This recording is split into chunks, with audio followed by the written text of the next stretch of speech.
이렇게 또 금요일 저녁에 또 다른 좋은 거 하실 것도 많을 텐데 또 이렇게 웨비나에 등록하고 와주셔서 정말 감사드립니다. 제가 부동산 투자 일을 한 15년 가까이 하고 있는데요. 부동산 투자를 하든 주식 투자를 하든 아니면 비즈니스를 하든 간에 제 생각에는 얼마를 버는가가 중요한 게 아니라 얼마를 내 주머니에 킵하느냐가 더 중요하다고 생각해요. 내가 1밀리언을 벌었다고 해도 한 솔직히 40만 불이나 50만 불이 세금으로 나가버리면 정말 아깝잖아요. 솔직히 또 이 정도 돈을 버시는 분들은 세금 혜택이라도 제대로 받나요? 세금 혜택 받을 수 있는 것도 별로 없어요. 그래서 저는 주식 투자에는 문외한인데요. 제가 왜 주식에 별로 관심이 없나 생각을 해보니 주식으로 번 돈은 세금을 안 낼 수 있는 방법이 별로 없더라고요. 주식과 부동산 투자를 같이 병행하시면 주식으로 번 그 패시브 인컴을 부동산 투자로 만든 패시브 로스로 상쇄시켜 버릴 수 있는 방법은 있지만 주식 투자만을 해서는 세금을 안 낼 수 있는 방법이 없어요. 그래서 세금을 안 내면서 부동산 투자할 수 있는 가장 잘 알려진 전략이 1031 익스체인지인데요. 이 1031 익스체인지가 잘 알려진 반면에 그에 따른 오해나 잘못 알고 있는 정보들이 참 많은 것 같아요. 그래서 제가 오늘 이 웨비나에서 이 주제를 한번 다뤄보려고 합니다. 제 소개를 먼저 할게요. 제 이름은 이미화고요. 저는 부동산 에이전트입니다. 저는 에이전트이면서도 투자자로서 저도 부동산 투자를 활발히 해왔고, 멀티 아파트 투자나 테넌트 관리, ADU 건축하는 거 이런 거 계속 해왔습니다. 지금 현재는 멀티 아파트 투자를 하고 있고, 그리고 땅을 사서 집을 짓는 커스텀 하우스를 하고 있습니다. 제 유튜브 채널은 미화 이 리얼터를 치시면 나오고요. 구독해 주시면 감사하겠습니다. 저는 부동산 전문 변호사도 아니고 회계사도 아니에요. 다만 제가 여기서 나누는 것은 제가 직접적이고 간접적으로 겪은 정보를 여러분과 나누는 것 뿐이며 1031 익스체인지가 본인에게 적합한 전략인지는 하시기 전에 변호사나 회계사분과 꼭 상담해 보시기를 바래요. 여기 오시는 분들 중에 1031 익스체인지가 뭔지 잘 아시는 분도 있으실 테고 1031 익스체인지를 오랫동안 해볼까 고민을 해보신 분도 있을지 모르겠지만 오늘 제 웨비나는 1031 익스체인지가 무엇인지 아무것도 모르는 분들을 대상으로 한다 생각하고 최대한 쉽게 설명을 할 테니 제가 뻔히 아는 내용을 얘기한다 싶어도 조금 참고 들어주세요. 제 웨비나는 한 30분 정도 할 예정이고요. 끝에 가서 Q&A 시간을 가질 생각이니 질문은 끝에 가서 raise hand를 누르고 질문을 하시거나 아니면 채팅창에 질문을 올려주셔도 됩니다. 그리고 이 웨비나가 끝나고 저랑 개인적인 상담을 하고 싶으신 분들은 제가 채팅창에 칼란더리 링크를 올려뒀으니 그걸 누르고 원하시는 시간에 상담을 잡으셔도 돼요. 자, 1031 익스체인지가 무엇인가? 이거는 IRS에 나와 있는 텍스 코드가 1031이라서 1031 익스체인지라고 부르는데요. 간단하게 얘기해서 투자용 부동산을 팔아서 다른 투자용 건물을 살 때 양도소득세, 캐피탈 게인 텍스를 내지 않고 더 비싼 건물로 갈아탈 수 있는 전략이에요. 여기 그림에 나와 있듯이 두플렉스 하나를 10년 전에 50만 불을 주고 샀는데 이게 지금 150만 불이라고 한다면 그래서 그거를 150만 불에 판다면 1밀리언 상당에 대한 수익이 생기는 거잖아요. 이 수익에 대한 세금을 내는 것이 캐피탈 게인 텍스이고 이거는 보통 20%가 돼요. 그 스테이트 텍스는 또 그 위에 또 냅니다. 캘리포니아 스테이트 텍스 같은 경우는 15.3%이죠. 그리고 투자 건물은 감가상각이라는 걸 하죠. 27.5년에 걸쳐서 하거나 아니면 좀 더 빠른 기간으로 보너스 디프리시에이션이라는 것도 해요.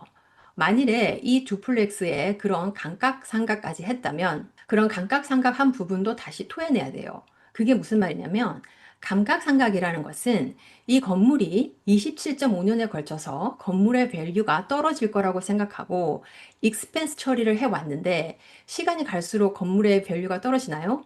아니죠. 오히려 더 올라가죠. 그래서 IR에서는 이거 봐라. 건물의 밸류가 시간이 갈수록 떨어질 거라고 해서 건물값을 27.5년에 걸쳐서 비용 처리하게 해줬는데 오히려 건물값이 더 올라갔네? 그러면 이때까지 비용 처리했던 거 다시 다 내놔. 이렇게 됩니다. 이거를 depreciation recapture라고 해요. depreciation recapture가 되는 수익은 텍스율이 더 높아요. 이거는 25% 정도 됩니다. 그래서 투자 건물에 밸류가 많이 올라가서 팔게 된다면, 그리고 1031 익스체인지를 안 하게 된다면 내야 하는 텍스가 상당합니다. 거의 30%에서 35% 정도 된다고 보면 돼요. 이 그림에서 보시는 것처럼 10년 전에 산 두플렉스가 아주 많이 올라서 에코리가 1 밀리언이 쌓였다면 이걸 팔아서 더 큰 건물로 갈아타실 수 있어요. 두플렉스에서 생기는 캐피탈 게인에 대한 텍스를 지금 내지 않고 다음 건물로 유예시키는 거예요. 파는 건물을 relinquished property라고 하고 새로 사는 건물을 replacement property라고 해요. 그리고 이 과정은 꼭 중간에 QI, Qualified Intermediary를 통해서 해야 돼요. 그냥 일반 에스크로가 아닌 Qualified Intermediary라고 하는 에스크로 회사가 따로 있습니다. 1031 익스체인지를 하시게 되면 꼭 지켜야 하는 조건들이 있는데요. 이런 것들을 다 충족이 돼야 성공적으로 1031 익스체인지를 하실 수 있습니다. 지금 팔려는 건물이 있다면 그 건물을 살려는 바이어가 나타나서 에스크로에 들어가잖아요. 그러면 그 에스크로가 닫히는 날부터 날짜가 카운트되기 시작해요.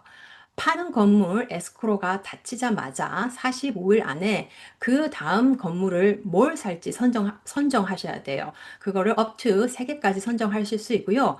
다음에 살 건물이 이미 판 건물이랑 같은 가격이거나 아니면 더 높은 가격이어야 됩니다. 이 45일이라는 시간이 길다면 길고 짧다면 짧은 시간이에요.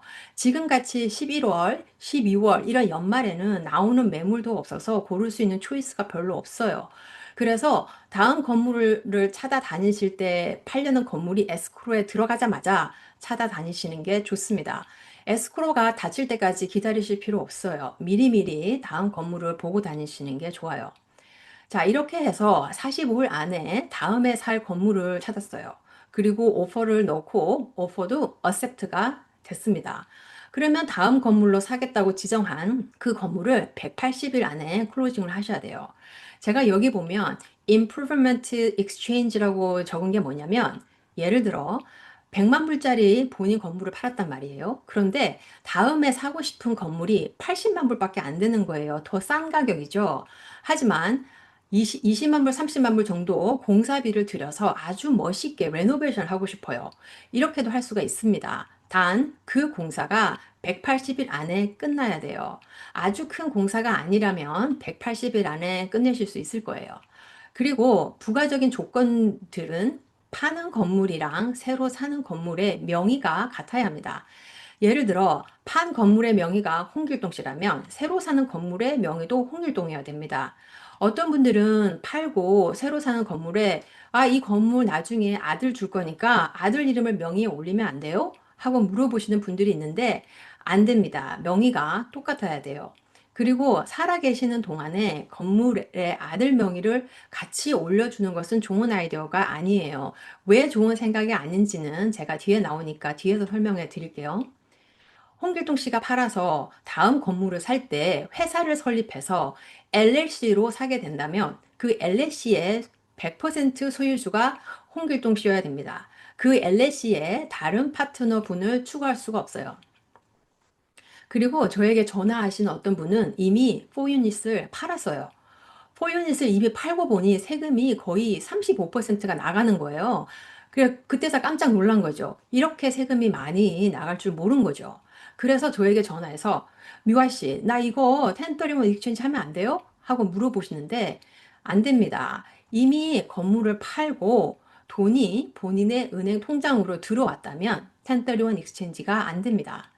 아무리 45일 안에 건물을 찾아서 빨리 클로징을 한다 해도 1031 익스체인지가 안 돼요. 팔려는 건물이 에스크로가 닥치기 전에 QI, Qualified Intermediary를 정하셔야 해요. 그래서 건물을 팔고 남은 돈 있잖아요. 그게 QI에게로 갑니다. 건물 주인에게 오지 않아요. QI가 그 돈을 받아서 다음 건물을 살 때까지 임시로 보관해 주는 거예요. 일단 건물주인 그 은행 통장에 돈이 들어와 버리면 텐트원 익스체인지가 안 됩니다. 그리고 그럴 경우 있잖아요. 팔려는 건물을 아직 팔지도 않았는데 지금 사고 싶은 건물이 딱 나타날 때가 있잖아요. 놓치면 정말 아까울 것 같은 건물이 지금 딱 나타나면 어떡하겠어요? 사야죠. 그래서 그걸 먼저 사고 팔 건물을 180일 안에 팔 수도 있습니다. 이거를 Reverse 1031 Exchange라고 해요. 근데 이거의 단점은 뭐냐? 이거는 사고 싶은 건물이 나타났을 때 먼저 사야 되잖아요. 그래서 자본금이 많이 필요합니다. 건물을 미리 살 수 있는 자본금이 충분하시다면 이런 리버스 1031 익스체인지도 가능해요. 자, 1031 익스체인지 건물이 가능한 부동산은 본인 거주용이 아닌 투자용 건물은 다 된다고 보시면 돼요. 콘도를 팔아서 4유닛을 살 수도 있고요. 4유닛을 팔아서 호텔을 살 수도 있고요. 상가 건물을 팔아서 일반 주택을 살 수도 있고, 땅을 팔아서 10유닛 아파트를 살 수도 있습니다. 콘도를 팔았다고 꼭 다시 콘도를 사야 되는 건 아니에요.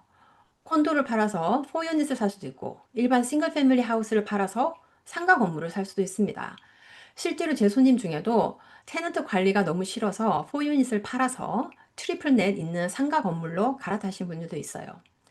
1031 익스체인지의 가장 큰 장점이 뭐냐? 어떻게 미국의 많은 사람들이 1031 익스체인지를 이용해서 부를 쌓아가느냐? 그게 바로 buy, borrow, die 이 전략 때문인데요. buy, borrow, die 이게 무슨 말이냐면 이 그림을 보시면 한 10년 전에 20만 불을 주고 산 싱글 패밀리 하우스가 지금 80만 불이 됐다고 칠게요. 그래서 이걸 팔아서 1.5 밀리언짜리 두플렉스를 샀어요. 그리고 또 이것도 좀 가지고 있다가 가치가 올랐을 때 팔아서 2.5 밀리언짜리 4유닛을 샀어요. 또 이것도 좀 가지고 있다가 가치가 올랐을 때 팔아서 이때까지 계속 미뤄왔던 캐피탈 게인 텍스와 디프리시에이션 리캡처도 또 미뤄서 다음 건물 400만 불짜리 A 유닛으로 갈아탄 거예요. 또 이 A 유닛에서 나오는 캐시플로우를 가지고 은퇴 생활비로 잘 쓰시다가 돌아가셨다고 볼게요. 돌아가실 당시에 이 A 유닛 건물이 500만 불 가치의 5 밀리언 가치가 간다면 자녀분들은 아무런 세금을 내지 않고 그 500만 불짜리 건물을 물려받게 됩니다. 이때까지 미뤄왔던 양도소득세, 디프리시에이션 리캡처 같은 거 자녀분들이 대신 내지 않아요. 1031 익스체인지를 계속 해왔던 분이 돌아가심으로써 그런 모든 텍스가 같이 사라집니다. 돌아가시게 되면 변호사가 그 건물의 어프레이저를 하게 되거든요. 그 어프레이저를 했을 때 500만 불의 감정가가 나온다면 그 감정가대로 스텝업 된 가격으로 자녀분들이 물려받게 됩니다. 이거를 받아서 자녀분이 나는 애인 유닛 테넌트 관리하기 싫다. 나는 이걸 팔아서 아마존 물류 창고를 사야 되겠다. 하고 500만 불에 팔잖아요. 그러면 캐피탈 게인 텍스가 하나도 안 내는 겁니다. 왜냐하면 500만 불에 받아서 500만 불에 파니까 캐피탈 게인이 하나도 없는 거예요. 그러니 텍스를 하나도 안 내는 거죠. 많은 분들이 1031 익스체인지에 대해 아주 잘못 알고 있는 오해가 미화 씨, 이거 지금 텍스 안 내고 계속 미뤄봤자 결국 나중에 가서 낼 거 왜 귀찮게 그렇게 해요? 라고 하시는 분들이 있는데 아닙니다. 이렇게 하시다가 돌아가시게 되면 그동안 유예해 왔던 캐피탈 게인 텍스는 다 없어지고 자녀분들이 대신 내야 하는 건 아닙니다. 지금 한 40대 되시는 분이 한번 생각해 보세요. 지금 한 80만 불 되는 건물 하나 사서 이거를 자꾸 5, 6년에 한 번씩 1031 익스체인지를 해서 점점 더 큰 건물로 갈아타다가 나중에 은퇴할 쯤에 A 유닛이나 10 유닛짜리 아파트를 하나 사게 되시면 거기에서 나오는 렌트로 은퇴 생활비 충분히 하실 수 있을 거예요. 테넌트들이 내주는 돈으로 은퇴 생활 잘 하시다가 돌아가시게 되면 그동안 미뤄왔던 캐피탈 게인 텍스가 다 없어지는 거예요.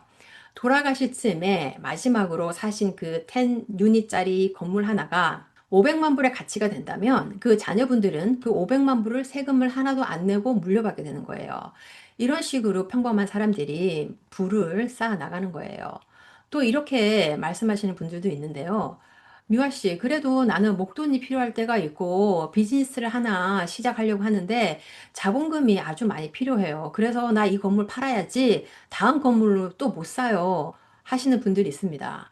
1031 익스체인지를 하시고 목돈이 필요하실 때는 캐시아웃 리파이낸스를 하시면 돼요. 캐시아웃 리파이낸스를 해서 한 30만 불 정도 꺼내시게 되면 이 돈은 텍스 프리입니다. 캐시아 리파이낸스를 해서 얼마의 에쿼리를 빼내든 상관없이 그 돈은 텍스 프리가 돼요. 왜냐하면 론이거든요. 빌린 돈이라는 거죠. 빌린 돈에는 세금이 안 붙습니다. 이렇게 론으로 꺼낸 돈을 누가 갚나요? 테넌트가 갚아주잖아요. 돈은 내가 빌리고 갚아주는 거는 테넌트가 대신 갚아주고. 그래서 저는 이보다 더 좋은 전략이 있을까 싶어요. 그래서 이거를 buy, borrow, die 전략이라고 합니다. 1031 익스체인지를 상속 계획에 어떻게 쓰일 수 있나 알아보도록 할게요. 1031 익스체인지를 하실 때 건물 하나를 팔아서 꼭 건물 하나를 사야 하는 건 아닙니다. 하나를 팔아서 건물을 두 개 살 수도 있고 세 개 살 수도 있어요. 여기 보시다시피 홍길동 씨라는 분이 8유닛짜리 아파트 4밀리언짜리를 가지고 있다고 칠게요. 어떤 분들은 이런 말씀을 하시죠. 나 8유닛짜리 건물 하나 있는데 나 죽고 나면 이거 자식들이 팔아서 알아서 나눠 가질 거예요. 하는 분들이 있습니다. 과연 그럴까요? 주변에 부모님들이 돌아가시고 재산 가지고 싸우는 형제들 종종 보지 않으세요? 부모님이 살아계실 때는 그렇게 의가 좋았던 형제들도 부모님이 돌아가시고 나면 누가 돈을 더 많이 받았네, 나는 돈을 덜 받았네 하면서 형제들의 관계가 더 나빠지는 경우를 더 자주 보지 않으세요? 심한 경우에는 의절하는 가족들도 있습니다. 자, 여기 400만 불짜리 애인 유닛을 가지고 계신 분이 자녀분이 3명이 있다고 가정해 볼게요.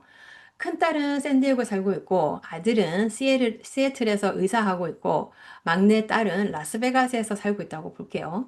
그럼 이 애인 유닛을 가지고 있는 홍길동 씨가 자녀분들에게 얘들아, 내가 400만 불짜리 건물을 팔아서 1031 익스체인지를 해서 건물 3개를 사서 하나씩 줄 테니 너희들이 원하는 건물을 맥스 200만 불 안에서 골라봐라. 그럴 수 있습니다.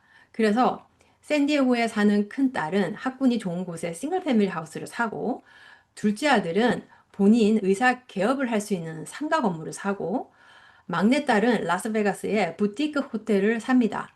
이렇게 본인들이 원하는 건물을 자기네들이 직접 골라서 사니까 얼마나 만족도가 높겠습니까? 그쵸?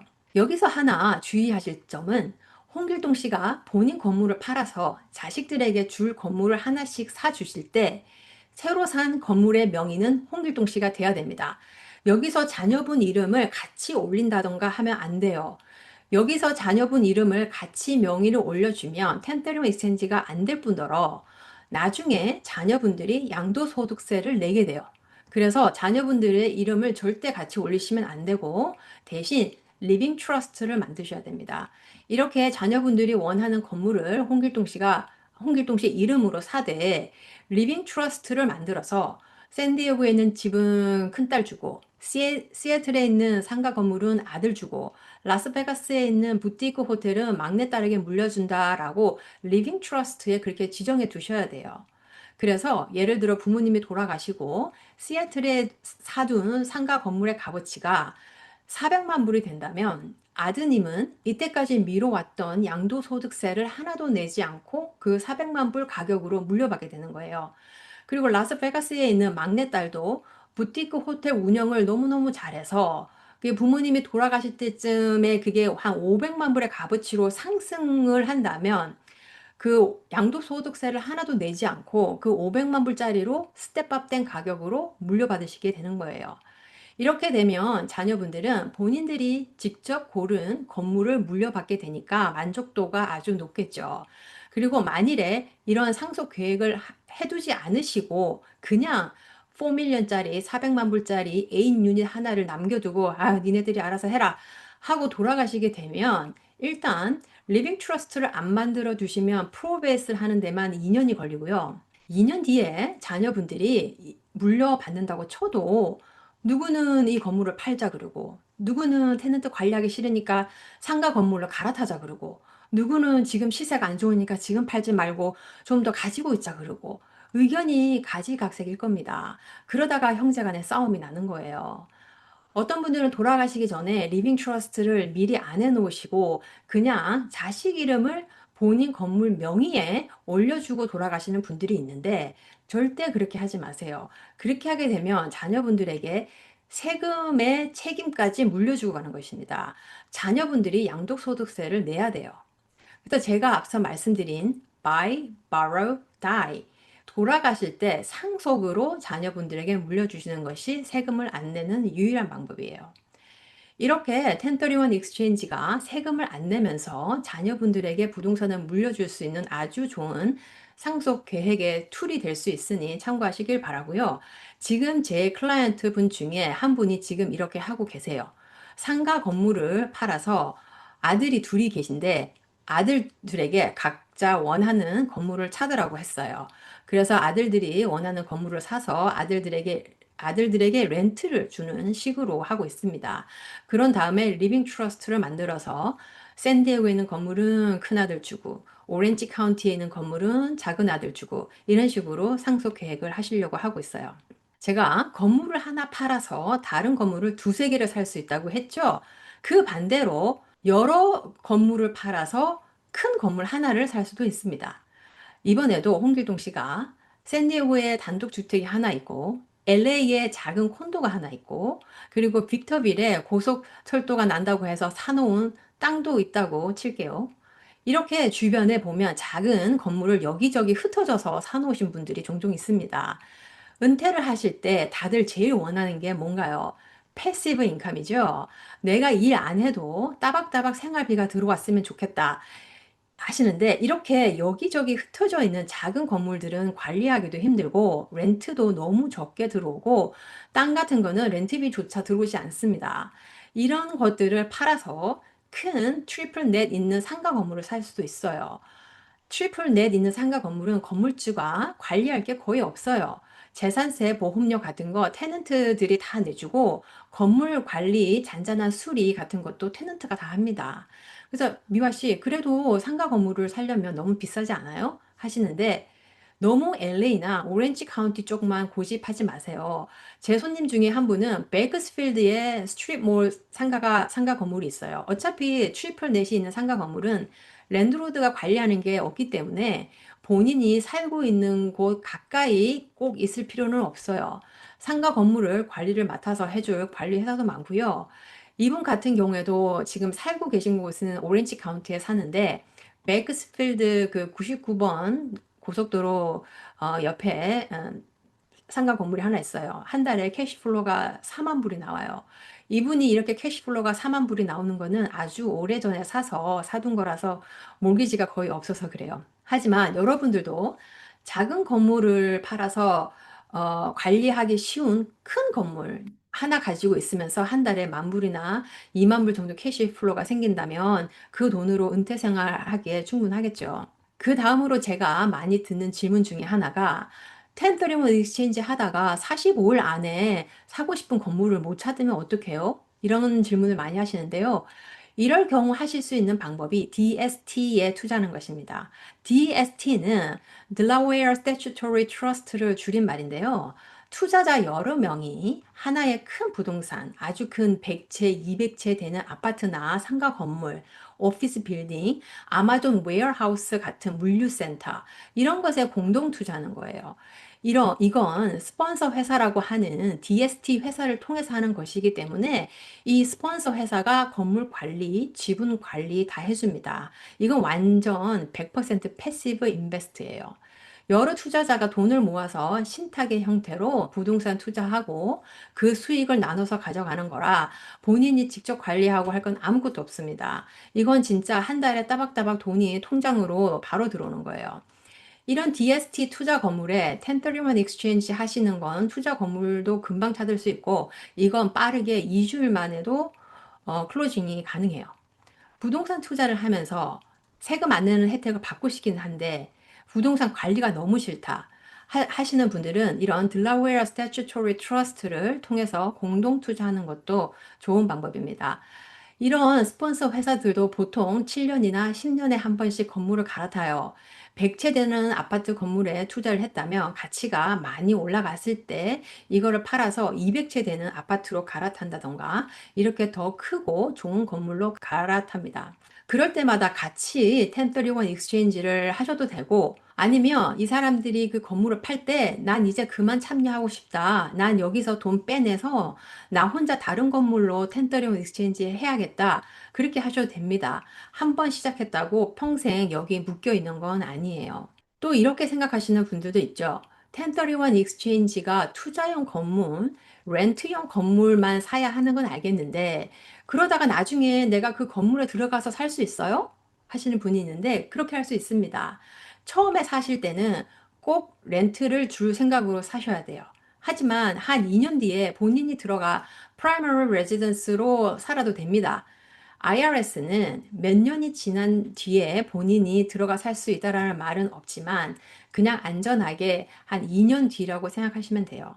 예를 들어서 홍길동 씨가 LA에 있는 렌트 컨트롤에 있는 건물을 관리하다가 테넌트 관리가 너무 힘들어서 이 건물을 150만 불에 팔아서 1031 익스체인지를 해서 뉴포트 비치에 바닷가가 보이는 예쁜 단독주택을 200만 불에 주고 샀다고 할게요. 한 2년 뒤에 은퇴하고 여기 들어가 살아야지 하는 생각으로 처음 2년 동안은 렌트를 줬어요.